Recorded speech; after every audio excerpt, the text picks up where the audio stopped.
வேலை செய்து கொண்டே பாபாவின் ஸ்லோகங்களை சொல்லலாம், பாபாவின் மந்திரங்களை சேன் பண்ணலாம்.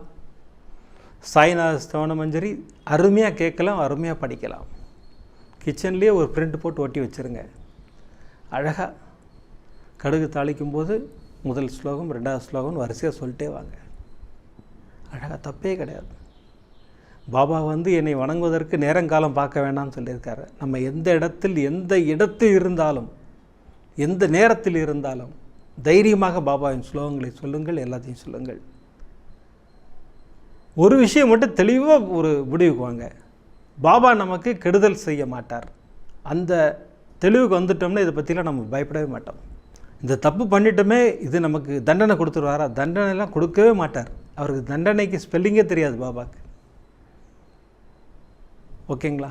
அதனால் தெளிவாக சகோதரிகள் வேலை செய்துக்கிட்டே அழகாக ஜம்முன்னு ஸ்தவன மஞ்சரி படிங்க.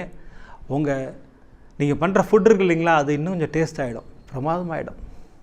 வீட்டில் உள்ள குழந்தைங்களாம் சொல்லுவாங்க, அம்மா இன்றைக்கி என்ன ஃபுட்டெல்லாம் பயங்கர டேஸ்ட்டாக இருக்கேன்பாங்க. பாபா ஸ்லோகங்கள் சொல்லிகிட்டே செஞ்சேன் அப்படின்னு சொல்லுங்கள். அடுத்து இன்னொரு சகோதரி கேட்டிருக்காங்க, ஆனால் ஒரு 10 ஸ்லோகம் சொல்லிவிட்டு ஒரு டைம் எடுத்துகிட்டு அப்படி ஸ்தவன மஞ்சரி இப்படி செய்யக்கூடாது.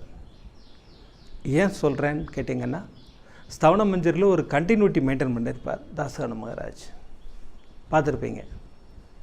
ஃபஸ்ட்டு பாபாவின் புகழை சொல்லிகிட்டே வருவார், அடுத்து பிரார்த்தனைகளை சொல்லுவார், அடுத்து பலன்களை சொல்லுவார். இதெல்லாம் ஒரே டைம் தான் படிக்கணும். நம்ம ஆடியோ தான் 37 மினிட்ஸ். ஏன்னா உங்களுக்காக பொறுமையாக நிறுத்தி நிதானமாக சொல்லியிருக்கோம். நீங்கள் படிச்சிங்கன்னா 20 நிமிஷத்தில் படிச்சிடலாம், ஜம்முன்னு படிச்சிடலாம்.